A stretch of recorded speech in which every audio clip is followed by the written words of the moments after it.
Boa noite. Ele é, sem dúvida, o mais extraordinário personagem da história da humanidade. Devotado hoje por bilhões de fiéis em todo o planeta. Rabino, revolucionário, profeta, apenas um camponês de uma aldeia pobre da Galileia. Afinal, quem foi Jesus de Nazaré? O que a história e a arqueologia podem nos contar sobre a sua vida e o tempo em que ele viveu? As últimas descobertas. E para fazer essa viagem no tempo e na história, o Canal Livre de hoje ouviu historiadores, teólogos e arqueólogos. E recebe aqui no estúdio o filósofo Mário Sérgio Cortella. Ele é professor da Pontifícia Universidade Católica de São Paulo e durante mais de 30 anos atuou na teologia. Comigo aqui na bancada os jornalistas Fernando Mitre e Antônio Teles. Mas antes da entrevista, nós vamos ver um pouco da história do homem que dividiu o nosso calendário em dois, antes e depois de seu nascimento. Que força é essa capaz de manter viva uma tradição por mais de 2 milênios? Na origem de tudo, um homem humilde sobre cuja vida pouco se sabe do ponto de vista histórico. Mas hoje, 2 bilhões de seres humanos têm como referência o legado moral a ele atribuído. Apesar de todas as buscas da arqueologia, da história e da antropologia, ainda há poucos indícios documentais sobre a existência concreta do personagem mais importante da cultura ocidental. A maior parte das informações sobre a vida de Jesus vem dos chamados evangelhos canônicos. Foram escritos ainda no primeiro século e tiveram como fonte a tradição oral. Mas eles relatam apenas a vida messiânica de Cristo, entidade que sobreviveu aos séculos e sobre a qual se ergueu o cristianismo. Historiadores e teólogos que afirmam a existência concreta de Jesus tendem a convergir para uma data supostamente entre os anos 4 e 6 antes da era cristã, em que teria se dado o seu nascimento. Mas ao contrário dos relatos pormenorizados do período messiânico de Jesus, os evangelhos canônicos quase não trazem informações sobre sua vida material até os 30 anos de idade. O pouco que a historiografia permite confirmar sobre a vida de Jesus, no entanto, não impediu que ele se transformasse no agente da maior revolução de toda a história da humanidade. Professor Cortella, boa noite, bem-vindo. Olá. Professor, vamos começar repondo aqui o que distingue a existência concreta de Jesus de tudo o que se segue a essa figura mítica que é tão importante para a história da cultura ocidental e para todo mundo. Há evidências concretas da existência de Jesus ou não? Interessante, porque você fala assim, essa figura mítica, mas por uma parte da humanidade ele é uma figura mística, ele não é uma figura mítica. Porque ao se falar em mito, há uma suposição, e algumas pessoas o fazem, de que ele não teve existência desse modo.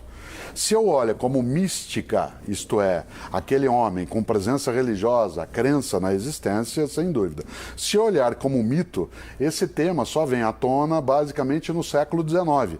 Aliás, por curiosidade, no início do século XX, em 1906, um grande homem chamado Albert Schweitzer, que foi inclusive Nobel da Paz em 1952, ele escreveu um livro chamado Em Busca do Jesus Histórico. Porque o problema de se Jesus existiu ou não como uma pessoa, né, e não apenas como uma ideia religiosa, vem no século XIX. Hoje, são poucos aqueles que afirmam que Jesus em si não existiu. Há controvérsia em relação ao modo, ao lugar, ao tempo, mas em relação à existência dele, Jesus de Nazaré, tal como você falou na abertura, quase não há mais polêmica.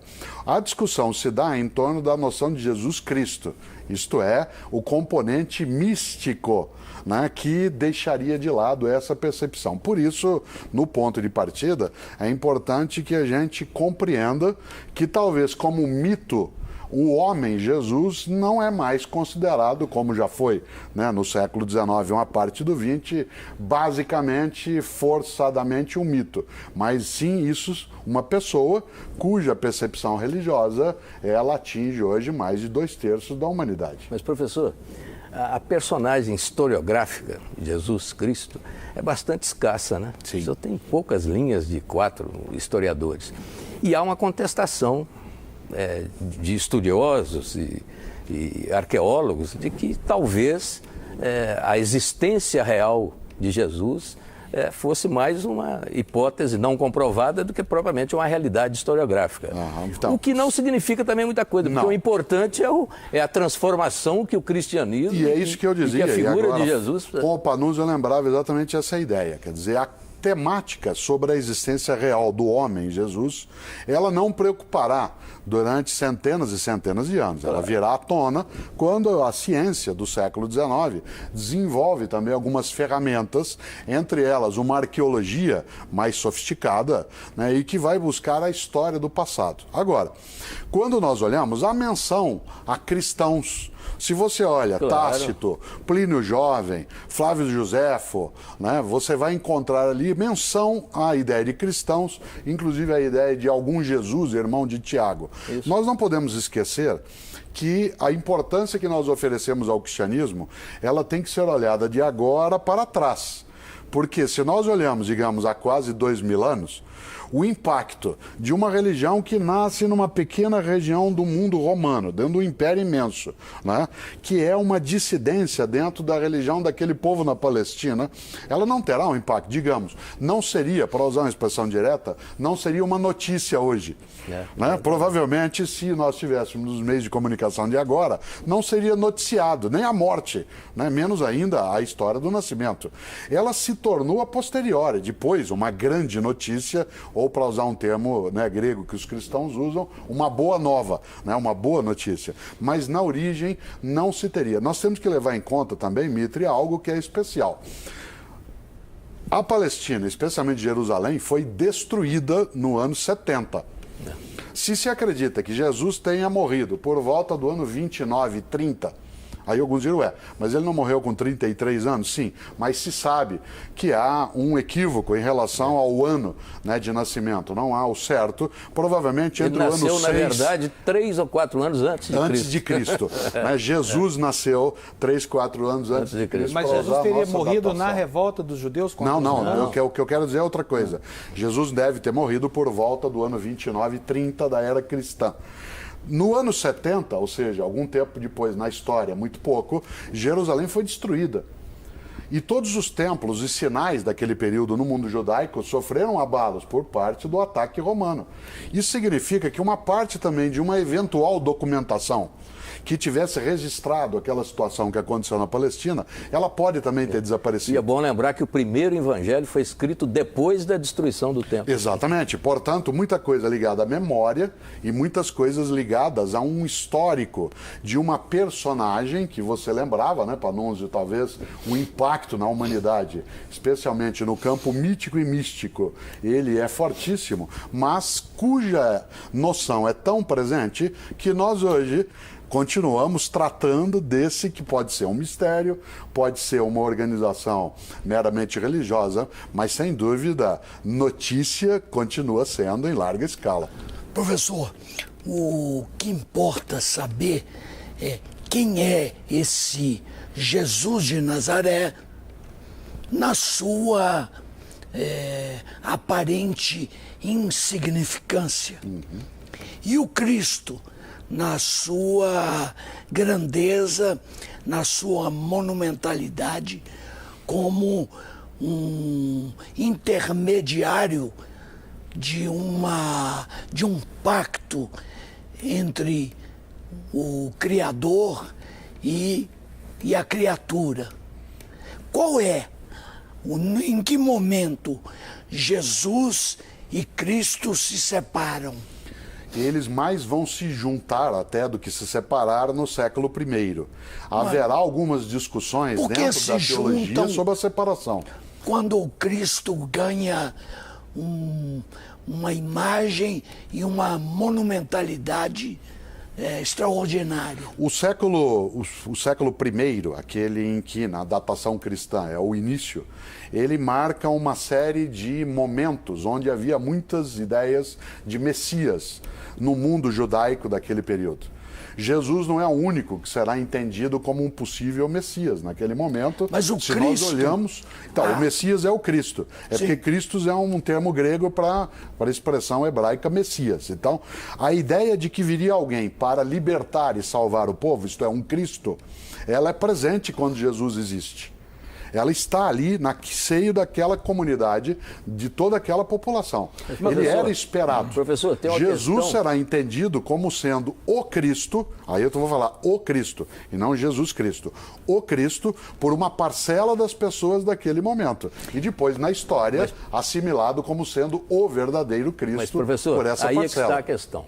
Jesus, né, tornado Cristo, ele teria operado, digamos, numa perspectiva ali dentro do judaísmo. Ele se tornou o Cristo mundial, o Cristo universal, a partir do trabalho de outra pessoa. Sim, claro, de Saulo, de Paulo. De São Paulo. Então, é possível pensar que Jesus quis transformar o judaísmo, quis aperfeiçoar o judaísmo e ponto final. E São Paulo é que teve a grande visão de transformar Jesus Cristo no grande... Sem dúvida. Por isso que essa pergunta do Teles é muito importante. Quer dizer, em que momento há essa transição de um líder judaico, um rabi, um mestre, que encanta, no sentido duplo da palavra, as pessoas... A sua comunidade. Isso, a sua comunidade, quando que ele ganha o status... E eu pergunto, não seria São Paulo o autor disso? Quando Paulo, ele já, depois da morte de Cristo, para ele, né, da morte de Jesus, para aqueles que não são cristãos, né, depois da morte de Jesus, Paulo, que é um cosmopolita, ele sai por aquele mundo, pega, inclusive, entre aspas, carona no movimento do Império Romano e sai difundindo uma mensagem que vai construir a ideia de Cristo. As cartas de Paulo, elas antecedem a produção dos evangelhos. Embora a gente leia, né, numa Bíblia cristã, primeiro os 4 evangelhos e depois as cartas de Paulo, né, elas foram escritas antes dos evangelhos, o que significa que a construção, né, e volto ao Teles, da ideia de Cristo encarnado em Jesus e vice-versa, ela virá, sem dúvida, né, depois da morte dele, agora, com a construção teológica de Paulo.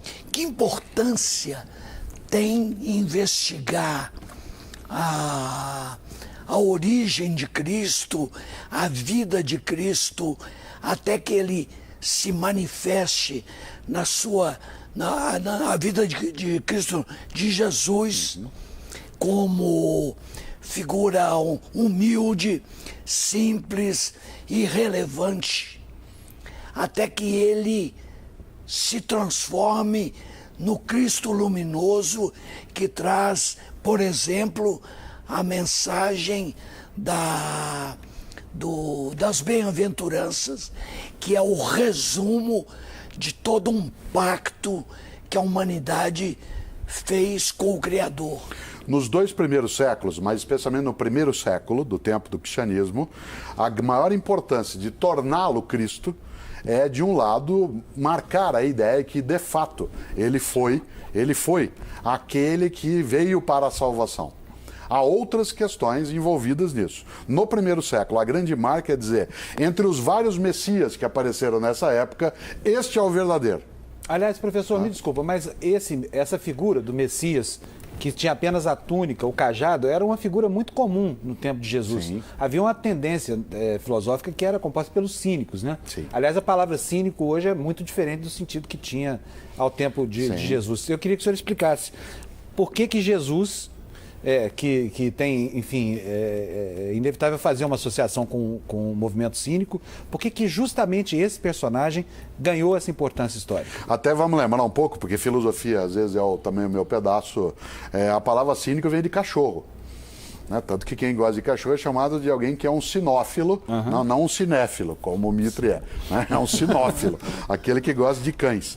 É porque na filosofia grega, né, pós-socrática, especialmente com Diógenes, né, o filósofo, se dizia que eles viviam sem nada, pelas ruas, né, como cães.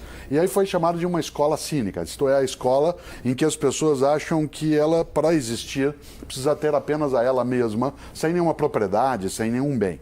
Curiosamente, há alguns autores que argumentam que Jesus de Nazaré aderiu né, a esta concepção do ponto de vista filosófico. Isto é, ele partilhava esta perspectiva. Mais do que a estoica. Claro, muito mais do que a estoica, porque a estoica significaria, né, aqueles que, tal como lembravam alguns, aqueles que sofriam encalados. Alguns, inclusive, dizem que João Batista, né, seu primo, e aquele que vai batizá-lo dentro da tradição cristã, ele também tinha, né, por ter vivido no deserto, ter se alimentado com coisas que são do dia a dia banal, que ele seria também alguém com essa perspectiva. João, aliás, é mais próximo dos cínicos, de Diógenes, antístenes, do que Jesus. Jesus como concepção. Jesus até que Agora, gostava tem algo de uma que você vidazinha boa que, em alguns momentos. Que retoma, sem dúvida. É muito mais ascético João Batista do que Jesus, né, nesse ponto de vista. Mas há uma questão séria, que é fazer com que, volta ao tema, das várias possibilidades de Messias, que Jesus seja aquele que vai encarnar essa ideia. Mas Jesus, se ele não fosse um personagem preparado para cumprir a profecia, só pela movimentação histórica dele narrada nos evangelhos, ele já seria sacrificado ali. Era absolutamente inevitável. Ele afrontou todo o poder da Palestina. Jesus, sem dúvida, Mita, ele seria alguém naquele momento que independeria de Herodes. Exatamente. Ou independeria... Ele seria executado. Né, não independeria de Pilatos, dos romanos. Quando ele entra em Jerusalém, né, no burrinho, ele vem lá pelo lado do Monte das Oliveiras, do outro lado da cidade, vindo de Cesareia Marítima, vem Pilatos com as tropas romanas. E Jesus vai para onde? Vai para o templo e vai cutucar a onça lá no templo. A percepção de Jesus de Nazaré na sua pregação naquele momento, narrada nos evangelhos, nas cartas, nos atos, ela é uma pregação altamente revolucionária, em relação àquele grupo. Isso. A narrativa no Evangelho, ela faz um acordo, um concerto com C, né? Faz um concerto de várias situações vividas. Mas você não tenha dúvida, mesmo que não fosse a história dos romanos, do rei Herodes e Antipas... Ele morreria na cruz, do mesmo modo, cruz, sem dúvida. onde morriam os inimigos de Roma. Por que ele é chamado Cristo e não Emanuel? Porque Emanuel é um nome que se usa para também falar de algo que Isaías tinha profetizado. Você sabe que o nome dele, Jesus, é uma romanização de Yeshua ou Joshua, né, que da onde deu a expressão Jesus, que é uma forma de abreviar o nome de Josué, que é uma das grandes personagens da tradição judaica do passado. Mas até Emanuel, aí, que significa Deus conosco, né, que vai dar para nós no Ocidente o nome Manuel, ele é muito mais uma aproximação com uma profecia feita no Antigo Testamento por Isaías do que de fato o nome que ele terá. Porque o Cristo, a palavra Cristo, é derivada de um termo grego. Sim, Cristo é o ungido, o abençoado. E não é do termo indiano ou védico, Krishna? Não tem nada a ver. Não tem a ver. É uma mera coincidência sonora. Né? Uma coincidência. Cristo significa aquele que é ungido, que é aquele que é abençoado, que é aquele que foi o escolhido. Né? Desse ponto de vista, ele combina com a expressão hebraica Messia. Né? Professor, eu só queria deixar uma perguntinha, depois ele responde. É pouco provável, não há nenhuma prova, nenhuma evidência, não há sinal nenhum de que Jesus nasceu no dia 25 de dezembro. E nunca os cristãos disseram isso. Pois Mas nos diz que nós vamos voltar, podemos voltar nessa... Nunca os cristãos disseram qual era a data.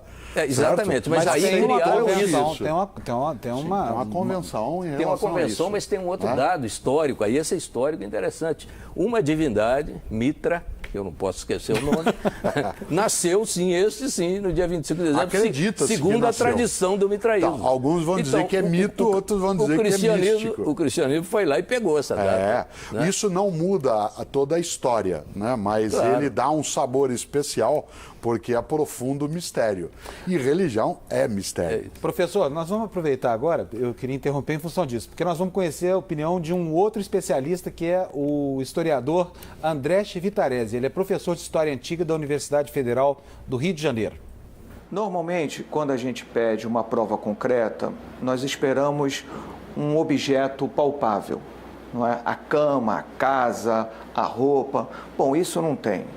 Mas, do ponto de vista acadêmico, científico, nós trabalhamos com o que se estabeleceu como a múltipla confirmação. Isso é, quando autores diferentes, que nunca se viram, que nunca se leram, que nunca se encontraram, são capazes de afirmar frases, ditos, ideias exatamente iguais entre eles sobre Jesus. Então, vou dar um exemplo.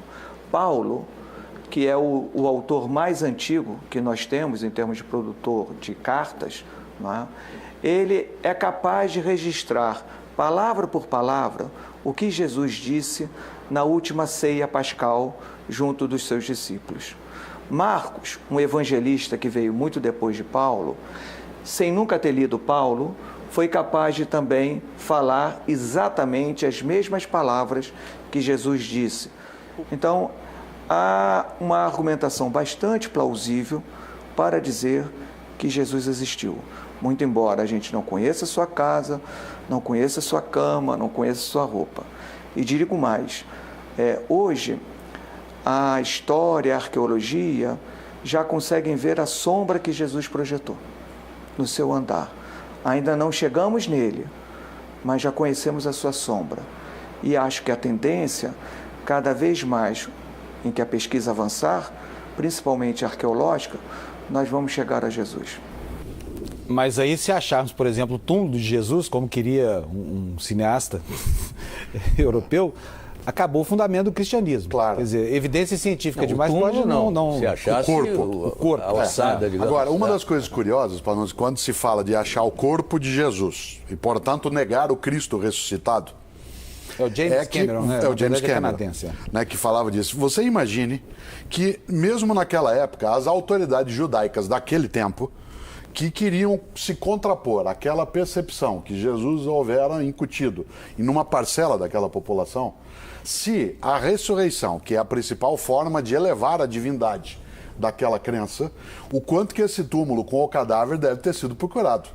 Ademais, romanos tinham um hábito absolutamente política de Estado.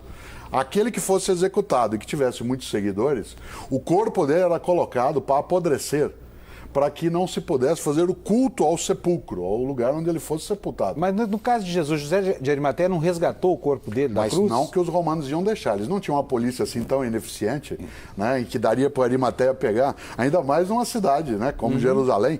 Né, não dava para você ir fazendo as coisas e, né, escondendo. Não era assim, quer dizer, chega lá no Estado romano. O Arimateia seria uma prova de que ali no Sinédrio havia uma infiltração cristã bastante significativa. Eu acho que cristã Nicodemos, no outro evangelho vai aparecer Nicodemos, né? Que eu acho foi que discípulo. não há um único cristianismo quando ele nasce, assim como não há uma única forma de prática do judaísmo no século I. Se nós olhamos, por exemplo, quando Jesus está na sua atividade, quando Jesus está na sua pregação e na sua vida, se ele está lá, você tem pelo menos 4 grandes grupos judaicos naquele momento de natureza religiosa e política. Os saduceus, os fariseus, os essênios e os zelotes. Quer dizer, esses 4 grupos convivem e eles não são unívocos, não são o mesmo grupo. É provável que houvesse simpatizantes da ideia de Jesus de Nazaré junto a outros grupos. Jesus era judeu, praticava o judaísmo. Isso, mas há uma hipótese que Jesus teria sido zelote. Então, ele poderia ter sido zelote, que era o inimigo de Roma. A outra que diz que ele foi essênio, por isso que ele foi batizado por João Batista, que João Batista também o seria. Ou que Jesus, ele partilhava de algumas das coisas dos saduceus. Uma das coisas boas, né, é que esse mistério, ele abre muitas interpretações. Não há, do ponto de vista científico, uma única vertente, nem na teologia. Os saduceus não, porque os saduceus não acreditavam na ressurreição. Mas quem disse que todos os judeus acreditavam na ressurreição? Né? Você diz, não, nem todos, é verdade. Né? Mas talvez há ideia, alguns argumentos, que se ele foi saduceu, que a ideia da ressurreição pode ser muito mais compatível com a percepção dos islâmicos sobre Jesus. Porque os islâmicos acreditam que Jesus foi um profeta importante, que ele não era o Cristo e que ele não ressurgiu na prática. Ele foi levado para os céus ainda vivo e outro morreu no lugar dele. Jesus, que os islâmicos chamam de Isa, ele não foi alguém que morreu. Ao contrário, em vida ainda, Deus, isto é, Alá, o levou para os céus. Então, é essa múltipla possibilidade. Mas outros personagens bíblicos não considerados portadores da divindade também o foram. Sim, Elias, Sim. Enoque. Sim, você tem outros, porque essa ideia de ser arrebatado, de ser levado, ela é muito comum nas religiões do passado. Bom, gente, eu preciso fazer agora o nosso primeiro intervalo. Canal Livre, hoje dedicado ao Jesus Histórico, volta já em um instantinho, não saia daí.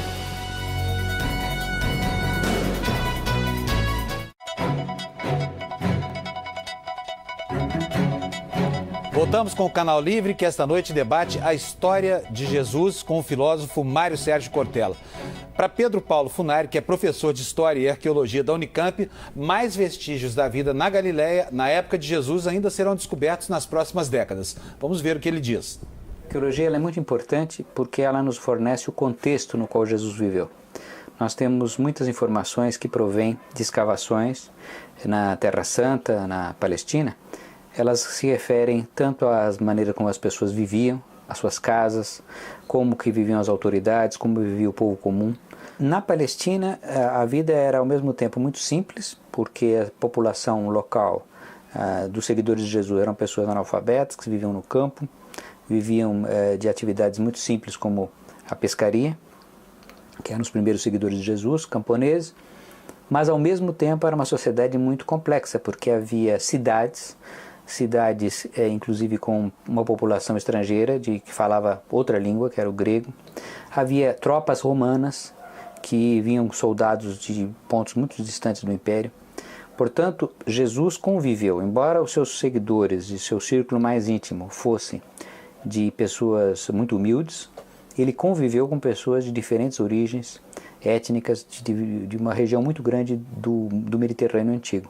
Nós descobrimos há um tempo atrás um barco na Palestina que é muito parecido com o que teria sido o barco dos pescadores que seguiam Jesus, como Pedro, e que Jesus mesmo utilizou. Encontramos também vestígios de casas da Palestina, da época de Jesus, que não usavam telhas, e que explica, por exemplo, uma passagem do Evangelho que fala que um paralítico passou pelo telhado, quer dizer, na verdade não eram telhas, era um teto de palha que podia ser facilmente retirado. Então, com certeza, novas informações virão nas próximas décadas. Agora, para quem crê, para quem acredita em Jesus, no Cristo, essas descobertas que se anunciam não podem acabar fazendo com que Jesus fique menor do que Cristo, evidentemente, no futuro? Acho que não, por uma razão, Panunzio. Os evangelhos, eles são textos de reverência, não são textos históricos. Em nenhum momento se pode supor que aquela descrição que ali aparece, ela tem um componente de natureza científica, de comprovação. Tá? Aliás, de uma certa maneira, é preciso entender que aquelas histórias elas são improváveis, mas não impossíveis.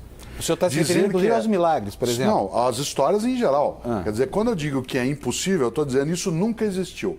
Quando eu digo que é improvável, eu estou dizendo que não pode ser provado. Não pode ser provado desde agora. Pode ser que se encontrem situações, né, dessa natureza. Agora, o que está por trás, que é uma força muito grande, é a força da fé. Volto à ideia. A Bíblia, ela não é uma narrativa, ela tem narrativas. Há coisas na Bíblia que elas coincidem com os tempos, com os modos, com os costumes, e outras que são de natureza eminentemente religiosa, que estão marcadas pela perspectiva exclusiva da fé.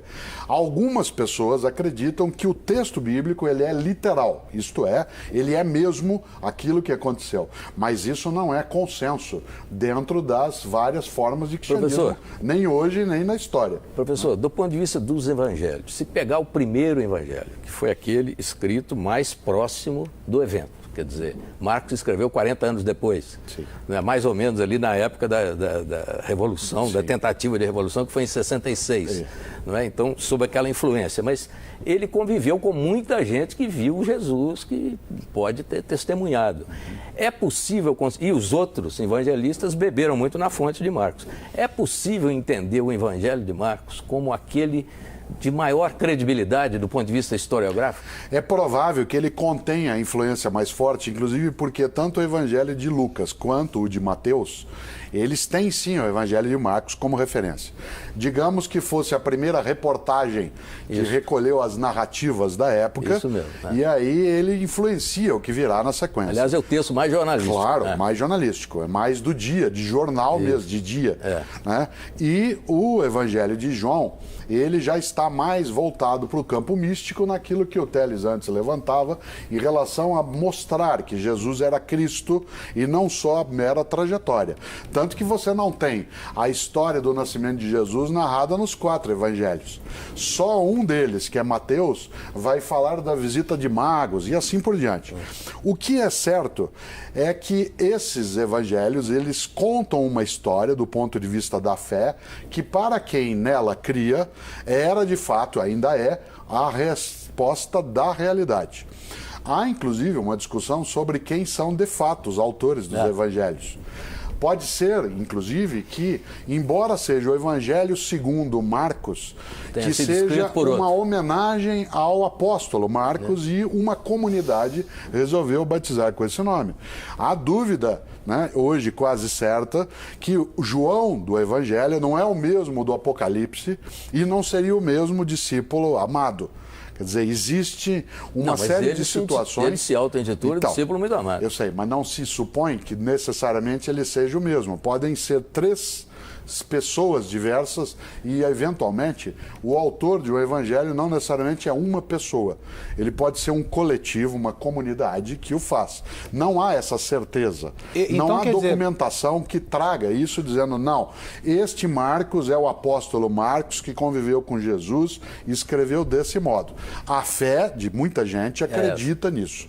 Mas, se nós olharmos fora do exclusivo campo da fé, não há essa prova. Professor, que importância, na verdade, existe essa busca de detalhes, de fragmentos da vida de Jesus ou dos apóstolos, quando, na realidade, toda a estrutura da religação do homem com Deus está fundada nos ensinamentos morais que o Evangelho trouxe e que pouco importa de que maneira chegaram. Assim como ninguém está discutindo se Sócrates falou de uma maneira ou de outra, se ele se suicidou obrigado ou se ele foi ao suicídio por vontade própria, ou Aristóteles, ou Platão. Você até mencionou uma personagem curiosa que é Sócrates. Então, porque, inclusive, né, durante um tempo se duvidou da existência de Sócrates, tal como se duvidou da existência de Jesus.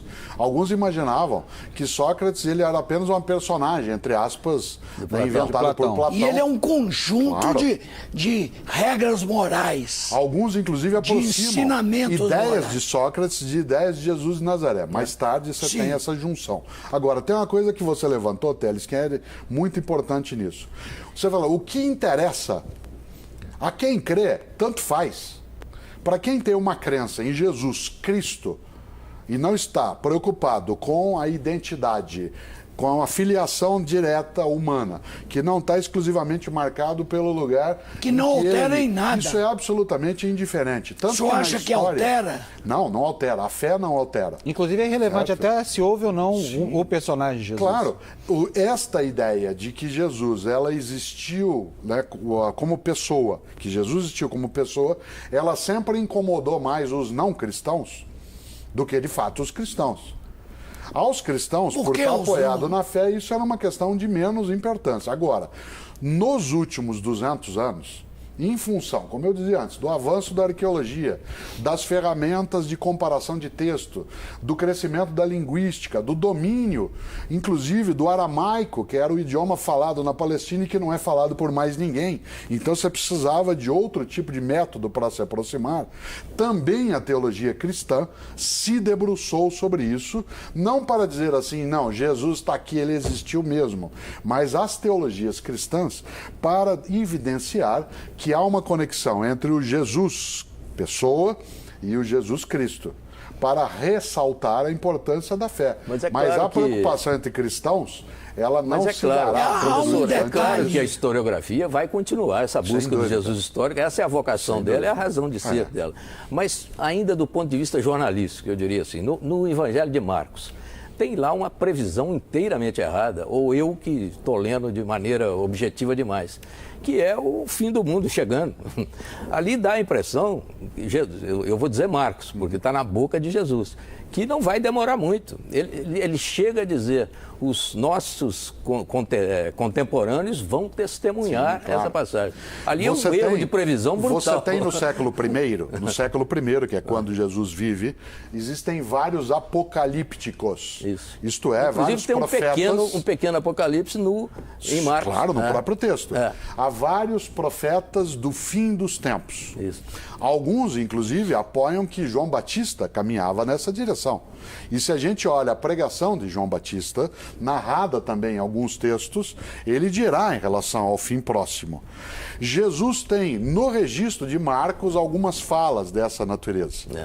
É preciso, nesta hora, olhar aquele tempo para ver que uma parcela daquela sociedade judaica imaginava que o fim estava próximo, que o Messias viria, ia ser um Messias que ia fazer com que os romanos desaparecessem, ia levar a glória que Davi, né, e Salomão Então, tinham trazido era a um dia. perspectiva da volta do rei Claro. Davi, que é a perspectiva dos Que judeus. era a volta do Messias, nesse sentido, Exatamente. né, nesse sentido trabalhado. Nesta hora, a figura de Jesus, ela vai tomar um veio que um grupo entenderá, de um lado, como sendo aquele que trará a vitória Mas não era o na Senhor dos batalha Exércitos? final, e outros não. Dentro do cristianismo que nasce, haverá essa dissensão. Haverá, por exemplo, no primeiro século, alguns que acham que Jesus era aquele que faria isso e o fim chegaria logo, e outros que achavam que a mensagem de Jesus é outra. É quando se dirá, e você vai ver isso em outros evangelhos, meu reino não é desse mundo. Quando essa expressão, do ponto de vista teológico, vai ser trabalhada, se está dizendo que a vitória não é na terra. Que então, se não chegou o tempo, é porque não era esse o tempo. Antes ele já havia dito, dai a César o que é de César e a Deus o que é de Deus, já separando as Então, coisas. Alguns acreditam que ele disse isso, outros acreditam que disseram que ele disse É isso. claro, é lógico. Certo? Sempre assim. Professor, há um ponto fundamental que é o dogma da Trindade. Sim. Então, ao Pai, o Filho e o Espírito Santo. E o Espírito Santo tem uma presença como portador de dons que ele distribui aos seres humanos, sem que, entretanto, ele tenha a importância do Filho como Cristo. Por que isso? No século IV apareceu uma discussão séria em relação à temática da Trindade. Quem vai discutir isso melhor será Agostinho, o teólogo africano que viveu também na Europa, vai discuti-la no século V. Mas no século IV, o Concílio de Nicéia, que foi em 325, foi inclusive convocado pelo imperador Constantino para debater coisas ligadas a isso, porque havia uma teoria cristã daquela época, defendida por Ário, né, que era o arianismo, que dizia que Jesus, se ele provinha do Pai, então ele foi criado depois, porque ele do Pai saiu. Se assim era, então ele não era tão eterno quanto o Pai. E o Espírito Santo disso decorria. Agora, essa discussão em o Nicéia... Espírito Santo é uma divindade feminina? Não se trabalha a noção de uma divindade. Na teologia cristã, existe uma única divindade consubstanciada, ou seja, da mesma substância, com 3 pessoas. Não são 3 divindades. Em nenhum momento na teologia cristã acatada na história aparece essa percepção. A ideia do 3, que é recorrente, né? Porque professor, mas aí é um toda a mistério. lógica do 3, Miguel, Rafael, Gabriel, aí é um Jesus, mistério. Maria, José, mas o 3 é um mistério dentro da concepção Pouco cristã. compreensível. Por isso que ele é mistério. Olha, eu vou fazer o seguinte, preciso fazer uma parada. Teles, vamos fazer o seguinte, a gente pode retomar no próximo... A gente retoma no... O Teles quer resolver o mistério agora. Então nós vamos esperar o comercial, a gente resolve depois do comercial. A gente faz uma paradinha e volta daqui a pouquinho, depois do intervalo, com o Teles retomando o mistério da Santíssima Trindade.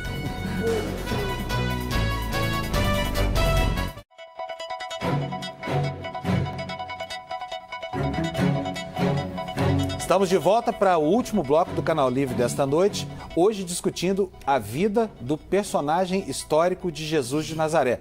Eu interrompi o Teles aqui no último bloco, vou passar logo para ele a palavra, porque nós temos um mistério enorme por resolver, né, Teles? Professor, com autorização do Panúzio, eu volto à questão da Trindade, do Espírito Santo e do Espírito Santo. Primeiro, eu não me recordo de nenhum momento em que o Cristo tenha se referido à Trindade. Segundo, não me recordo também que ele tenha se referido ao Espírito Santo. Fala-se várias vezes em espírito. Sim. Se você olha no Evangelho de João, há momentos... Fala-se até que no batismo de Cristo, o Espírito Santo apareceu sobre a forma de uma ave. Mas isso me parece uma metáfora singela. Claro, a metáfora é o que você tem em grande quantidade. Mas se você olha o Evangelho de João, que é o mais teológico, como concepção, e o que mais trabalha é a ideia de Cristo, muitas vezes ali, Cristo fala sobre si mesmo como sendo filho de Deus, fala sobre Deus como Pai e fala sobre o Espírito que ilumina e encanta. A concepção de trindade desse modo, ela é recorrente na história do judaísmo.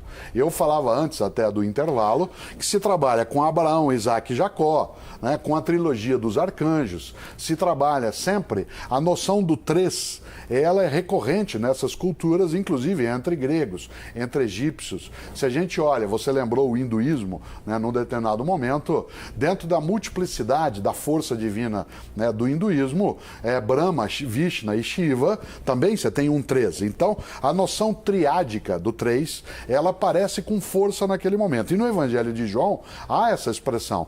Também se encontra disperso nos outros 3 evangelhos, que são os chamados canônicos, algumas dessas questões. Por que isso é colocado como mistério? Né? Obviamente porque a explicação do ponto de vista racional, ela encontra um obstáculo. Como é que você tem um único Deus, que são 3 pessoas? Isto é, não seriam 3, então não é politeísmo. É evidente que a noção de 3 em 1, ela é muito mais um combate à concepção romana da época, que era politeísta, que tinha muitos deuses, e o reforço do monoteísmo abraâmico e mosaico. Né? Desse ponto de vista, a gente pode até interpretar isso de outros modos, inclusive porque os hebreus, lá no início, se você lê em hebraico o livro inicial da Bíblia cristã, que é da Bíblia judaica, que é o livro do Gênesis, no início a narrativa fala em Elohim, em deuses, e não em Deus. Verbo. Isso assim, e nós criamos, fala no plural. Depois é que vai se reduzir a esta ideia de 3, mas numa só pessoa, na concepção monoteísta. O verbo está em João, é assim que começa. Ou seja, a ação da tríade, dos 3. Né? Não é algo que a gente consiga, não só lidar aqui, mas faz pelo menos, digamos, 1.900 anos. Professor, né, que esse debate... Jesus não ajuda a confundir ainda mais a coisa na compreensão dessa complicadíssima Santíssima Trindade, quando ele interpela seu pai no momento da crucificação e pergunta por que foi abandonado? Sim. É que se você tem isso, não em todas as narrativas. Nenhum dos 4 evangelhos ele é idêntico e nenhum deles tem o mesmo foco. Se você olhar as 4 narrativas que saem daquelas comunidades que as produziram e depois elas foram aceitas como oficiais, canônicas, porque há mais de 30 evangelhos. Os 4 aceitos é que tem essa posição. É claro que cada um deles vai dar uma ênfase. Um deles dá ênfase no fato de que Jesus é o Filho de Deus e recorre ao Pai. Mas você não tem isso de todos os modos em todos os evangelhos. Então, nesse polo, sim. Em todos eles, não. Né? Professor, deixa eu te fazer uma pergunta a respeito do Concílio de Nicéia e a respeito dos outros evangelhos. Até aquele momento, a igreja lidava com todos os evangelhos, inclusive os apócrifos, que tem alguns que são incríveis. E muitos são posteriores ao Concílio de Nicéia. Depois apareceram outros. Mas existe ainda alguma utilidade na leitura desses evangelhos apócrifos? Sem dúvida. Mas do ponto de vista da perspectiva religiosa mesmo? Nossa, você tem inclusive editoras cristãs, várias delas, inclusive católicas, para pegar aquelas que são mais fortes nesse campo de publicações, elas fizeram livros com os evangelhos apócrifos. Então vamos tomar o evangelho... Porque a finalidade, por exemplo, de ler o evangelho de Maria Madalena, ou de Tomé, ou atribuído a Tiago. O de Tomé, onde Maria Madalena aparece num momento muito interessante lá com Jesus, os dois se beijando e o Pedro fica uma fera ali e tal. Isso, exatamente. Pois é, aquilo durante 3 séculos a igreja aceitou aquilo. Não, porque você não tinha a igreja. A gente não tem a igreja. A igreja, como a gente diz, tal como a gente diria assim, o governo, ela é uma figura. Mas foi no Concílio de Nicéia, de Nicéia que quando você vai ter a igreja. Mas você tinha múltiplas igrejas. A palavra igreja significa comunidade. Então você tinha muitas igrejas. Mas não esse existe conteúdo, uma igreja mas esse centralizada. conteúdo, o que o senhor acha desse conteúdo? Não, eu acho que esses conteúdos, eles são relatos possíveis daquele momento e eles são relatos que eles ajudam a entender algumas das coisas daquela época, mas do ponto de vista da teologia, todo o aporte, todo o apoio para a compreensão da religião está nos 4 canônicos. Os outros auxiliam a olhar um pouco sobre a infância de Jesus, sobre qual era o ambiente da época, qual que era a relação de Jesus com as mulheres e assim por diante. Você tem narrativas em evangelhos apócrifos que falam sobre a manjedoura, sobre o boi e o jumento ao lado, todas essas histórias. É da maior importância a relação de Jesus com as mulheres. As mulheres têm uma presença incrível nos evangelhos. Aliás, uma das razões que fazia com que ele fosse, entre aspas, motivo de escândalo, porque a palavra escândalo em inglês significa armadilha, obstáculo. Mas as mulheres foram patrulhadas brutalmente na história da igreja, porque se pegar, mesmo os canônicos, elas estão lá. É que mais uma nos vez, momentos cruciais. Mais uma vez você está usando a igreja como se ela fosse uma. E a gente tem muitas igrejas, muitos cristianismos. Se a gente chama de igreja católica, apostólica, romana... Estou me referindo a essa. A essa, sem dúvida. É um herege, mas é preciso lembrar que ele defende nos primeiros 5 séculos do cristianismo, a figura feminina mais exaltada nas comunidades cristãs era Maria Madalena. Mais adiante é que será Maria, mãe de Jesus. Né? Mas se tem toda uma lógica em relação a Maria como o papel da mulher. E o mesmo está querendo perguntar para o senhor, ainda não teve coragem, o que havia entre Jesus e Maria Madalena? Não, eu queria ir muito além. Eu acho que havia um respeito fortíssimo. Alguns textos dizem que eles mantinham uma relação, né, de intimidade. Essa intimidade poderia ser aquela intimidade quase sexual. Impossível. Alguns textos diriam que sim, mas não nos evangelhos apócrifos. O que se dizia em alguns relatos é que Jesus às vezes osculava, beijava, isso dava ciúme em outros, a Maria Madalena na boca. Agora, esse não era um gesto de natureza sexual. Mas São Pedro ele não beijava na boca, né? Então não tem a diferença. Então, esta lógica entre 2 homens, ela não era a mesma que entre um homem e uma mulher. Agora, esta questão, ela é algo que passa lateralmente no dia a dia, né, do cristianismo. Quando a gente olha, vez ou outra vem à tona esse debate sobre se ele foi casado com ela. Os evangelhos aceitos na teologia cristã dizem que não. Não, agora, os outros, as mulheres têm uma presença, viu, Panudo? As mulheres têm um outro tipo de presença no Evangelho, que é a presença da coragem. As mulheres são muito mais corajosas do que os homens. Claro, foi para uma mulher que Jesus se manifestou a primeira vez, foi a samaritana. E foi para uma mulher que ele manifestou, foi Maria Madalena, na hora da crença da ressurreição. Exatamente, e os apóstolos todos fugiram no dia da crucificação e as mulheres estavam lá. Gente, antes que o senhor me responda... com autorização. Não, pode seguir. O senhor acha que de toda a história, o que importa mesmo são as virtudes Claro, é a teologais, mensagem, a fé, a ideia, a por exemplo, de que um esperança homem e o nasceu. amor. E é isso que traz a beleza de um Natal. Um homem nasceu e a crença é que esse homem veio acreditando na possibilidade de paz. E que essa religião o fala em amor. fraternidade, fala em amor. A ideia histórica em si, ela fica em segundo plano dentro dessa mensagem. E a virtude, esperança? sem dúvida. A virtude da esperança, a virtude da fraternidade, da solidariedade. É Olha, isso que importa. antes O do restante circunda a mensagem principal. Senão a gente não pararia, né, uma parte da nossa vida para olhar também esse mistério. Enquanto eu ainda tenho tempo, quero mostrar para vocês o que diz o professor de Ciência da Religião da PUC de São Paulo, Pedro Lima Vasconcelos. Então, há referências em vários documentos de historiadores romanos, um escritor judeu chamado Flávio Joséfo, além da vasta literatura produzida pelos seguidores e seguidoras de Jesus, né, dando conta de uma personagem que viveu na Galileia, foi crucificado em Jerusalém, na época de Pôncio Pilatos. Religiosamente, Jesus é filho de Israel, né? Em termos culturais, ele é herdeiro, né? Ele vive num ambiente marcado pela cultura grega. E política e militarmente a dominação é romana. Um filho de Israel, né? Filho das tradições de Israel, né? Um líder, do ponto de vista sociológico, a gente o chamaria de um líder carismático. Seus seguidores e seguidoras descobrem nele palavras que ressignificam a vida, as próprias vidas, dão um outro rumo às próprias existências. Nesse caminho, nessa atuação de alguém que tem palavras significativas, renovadoras da vida, suas ações libertadoras registradas nos evangelhos na forma dos milagres, esse conjunto de palavras e ações o colocou em rota de colisão com as autoridades religiosas e políticas da época, o que resultou exatamente na sua crucificação.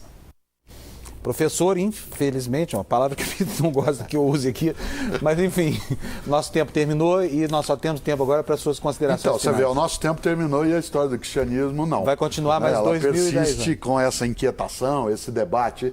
Os três especialistas que falaram, todos eles têm nome de apóstolo, né? São 2 Paulos, um Pedro, né? Aliás, um André, um Pedro e o Pedro Paulo, que é o Funário e tal. Isto Que impacta. são 2 apóstolos. Claro, Né? Santo Antônio, né? São Fernando. E São né? Fábio, modestamente. Não tem São Mário, mas tem São Sérgio. Quer dizer, esta lógica. São Fernando, que que era o alguns- nome verdadeiro de Santo Antônio. que alguns chamam de santo, outros não usam a ideia de santo. Tudo isso envolve nós. Temos isso como uma história de beleza que precisa ser olhada com o respeito de quem é cristão e quem não é. Pela beleza que ela carrega, porque não há nela, na mensagem original, não há um anúncio de violência, não há um anúncio de morte, a capacidade de convivência. A história trouxe isso em várias situações, mas na mensagem original é uma mensagem de paz, alegria, fraternidade e, claro, de vida eterna. Olha, muito obrigado pela sua presença aqui no Canal Livre mais uma vez. O Canal Livre de hoje fica por aqui. Nós agradecemos a presença, então, do filósofo Mário Sérgio Cortella no programa. A você também, muito obrigado pela sua audiência. Uma ótima semana. Domingo que vem tem mais Canal Livre aqui. Tchau.